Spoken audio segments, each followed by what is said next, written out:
Esse com certeza vai ser um dos vídeos mais aleatórios que eu vou fazer ao longo dos meus 4 meses de YouTube até agora. Simplesmente estava eu nos últimos tempos, bom, tendo um sério bloqueio criativo, ainda estou nesse processo. Beleza, tenho que arranjar um jeito de fazer vídeos pra vocês, beleza. E aí eu chego à conclusão. Comecei a assistir...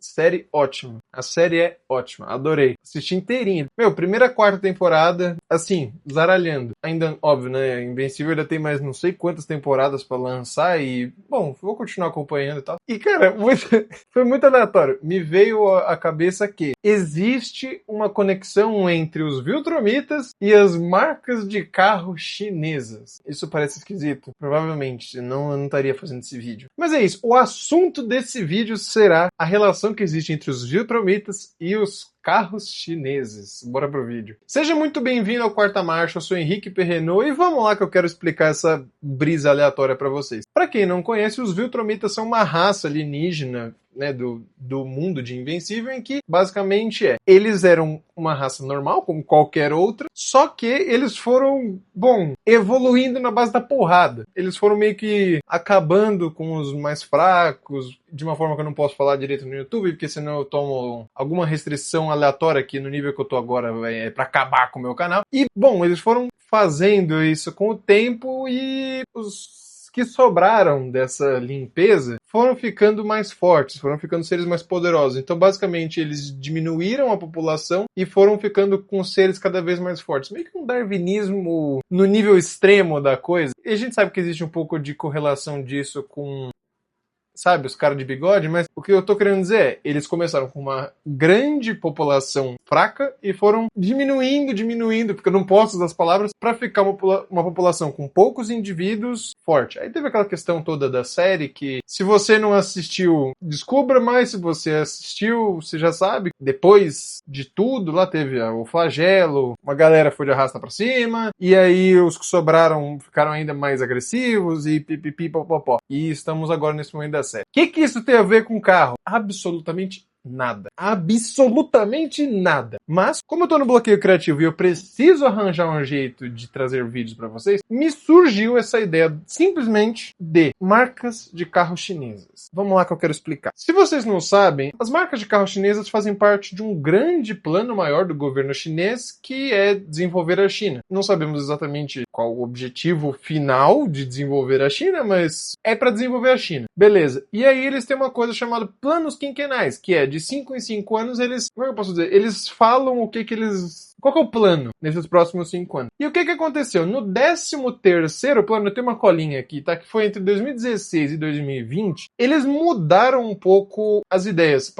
Um dos objetivos deles é tirar a sensação que produtos chineses para o mundo são Xing Ling, sabe? Eles queriam tirar aquela sensação de que coisas chinesas são coisas de qualidade ruim, apesar de que a gente sempre soube que a maioria das coisas são fabricadas na China, mas a gente sabia que, por exemplo, um iPhone fabricado na China tinha qualidade Apple, enquanto, sei lá, na época, um Xiaomi daquela época a gente considerava um celular Xing Ling, um celular ruim, entendeu? Mas eles queriam tirar essa sensação. E nessa brincadeira eles tiveram um alto investimento num empreendedorismo, tanto que tem um slogan chamado Todo Mundo é Empreendedor. Esse conceito todo é para fomentar a indústria, então eles começaram a investir pesado em indústria, beleza. No 14º plano, o seguinte, que vai de 2021 a 2025, ou seja, acabou ano passado, o plano era focar, primeiro, um investimento pesado na indústria automotiva, em especial de energia limpa, então elétricos e híbridos. A gente sabe hoje que isso tem uma questão, não é meramente salvar o planeta, até porque a China é o maior poluidor do mundo. Bom, ela e os Estados Unidos, quem diria, não é? A gente sabe que uma das questões que eles colocaram isso, além da suposta coisa verde,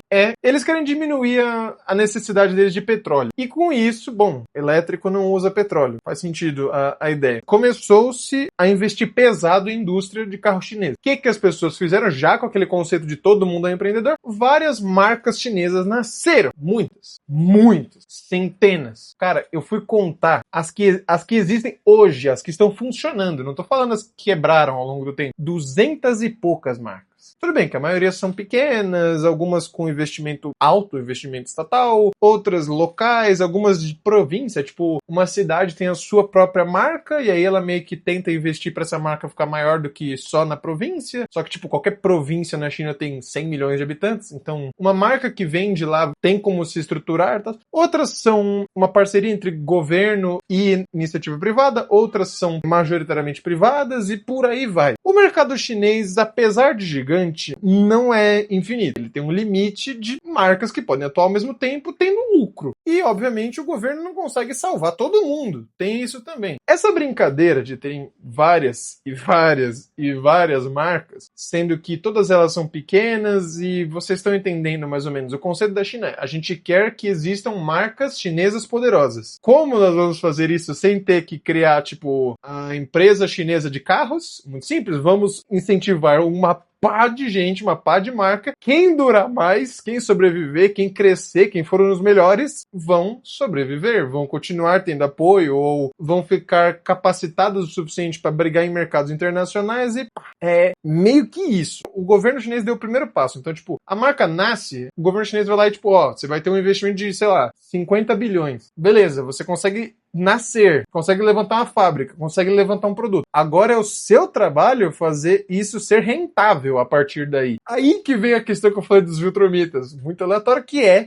bom, chegamos no fim desse plano, dessa primeira parte, que era o desenvolver, fazer várias marcas nascerem. Em 2026 chegou o 15º plano quinquenal e agora o foco não é mais a indústria automotiva, é desenvolver IAs. Então, isso tudo que nós explicamos agora vai para o mercado de IA. Então, provavelmente nos próximos meses e anos vocês vão ver, nós todos, vamos ver várias marcas chinesas de inteligência artificial surgindo, porque vai ser o mesmo esquema que aconteceu com os carros. E agora as marcas chinesas de carros não têm mais o apoio estatal. Acabou. Cessou. Não tem mais. Fechamos a torneira. Quem tiver se tornado rentável a partir de agora, ótimo. Ficou uma marca grande. Quem não conseguiu, você tá na roça, irmão. Já era. É o que eu falei. Agora que essas marcas chinesas não têm mais esse apoio estatal e meio que estão se quebrando na porrada, muitas já faliram. Simplesmente faliram. E outras vão falir nos próximos anos. Enquanto essas que sobreviverem a essa limpeza, se é que a gente pode usar esse termo, vão se tornar marcas mais competitivas e de padrão internacional para conseguir brigar, inclusive, com as marcas tradicionais que nós já conhecemos. Deixa eu fechar a porta. E aqui que eu falei,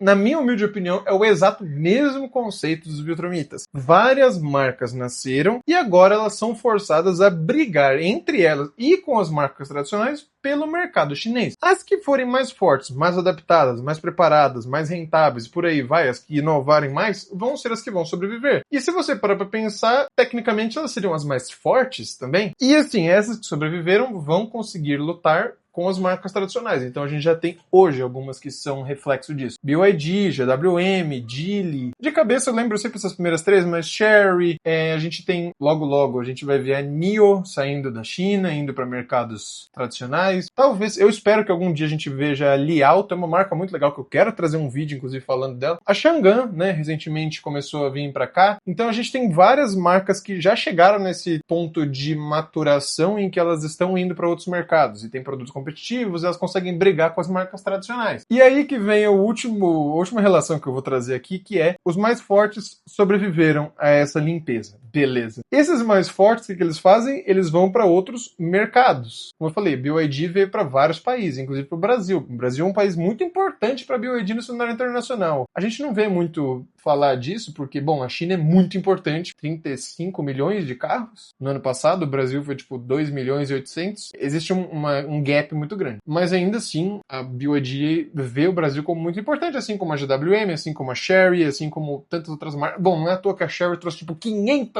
marcas pro Brasil. Já tem Caoa Chery, que é a própria Chery, já tem Omoda, já tem Jayco, já tem... Como é que é o nome daquela outra? Ai, caramba, G-Tour. Vai ter a Lepas, que é uma outra marca que eu ainda não entendi o porquê. Vai ter a Exceed, que é a marca de luxo. E existe uma outra que, bom, não vai vir pro Brasil, que acho que é Soa Fest, alguma coisa assim, uma outra marca muito aleatória que eles têm. A Chery gosta de fazer marca. Não entendo, eu não consigo... E tem uma marca que é com a Huawei também. Já deu de marca. Mas a questão é, meio que os mercados internacionais, ao meu ver, são planetas que elas estão indo e invadindo. Vamos pensar que quem assistiu a série sabe como os planetas lidam com os Viltromitas. Eles não lidam, na maioria das vezes dá errado. Eu acho que existe algo nesse patamar acontecendo. E diga-se de passagem, pra gente não ficar numa coisa meio besta, esse processo não aconteceu exclusivamente na China, tá? Nos Estados Unidos, ao longo do século passado, a gente viu a mesma coisa, em que várias marcas surgiram e ao longo do tempo a forte concorrência foi destruindo as mais fracas, foi fazendo elas falirem ou obrigando elas a serem vendidas para marcas maiores. E nessa sobraram aquelas grandes e fortes e soberanas que a gente conhece como Ford, General Motors e Chrysler. Eu sei, ficou uma coisa muito aleatória. Eu, inclusive, esqueci da parte de pedir coisa pra vocês, sabe? Mas é isso, o conceito é esse. Como eu falei, eu ainda tô no meu bloqueio, então eu tô tendo que criar uma... Eu tô tendo que ser criativo pra criar vídeo pra vocês. Mas diz aí, o que você acha dessa brisa toda que eu fiz? Você acha que as marcas chinesas têm alguma coisa com os Viltromitas? Assim, algum paralelo? Ou eu tô falando abobrinha, pensando loucura? Bom, me elogia, me xinga, mas deixa aqui embaixo a tua opinião. E aproveita para deixar o like, se inscrever e ativar o sininho para não perder nenhum dos meus próximos vídeos que com certeza serão incríveis. E se você assistiu até aqui, gostou do que viu e quer acompanhar mais da minha vida pessoal, me segue também no Instagram, porque lá você consegue receber alguns spoilers, saber alguns interesses mais pessoais e aleatórios meus e também sugerir temas para os próximos vídeos. Senhores e senhoritas, eu agradeço muito a companhia e a atenção de me ouvir falar até aqui, inclusive com essa camiseta linda do Valentino Rossi que eu não sei... me deu que eu queria usar essa camisa para fazer esse vídeo, pra você ver como ele foi completamente aleatório, apesar dele ter um roteirinho. E bora falar de carro.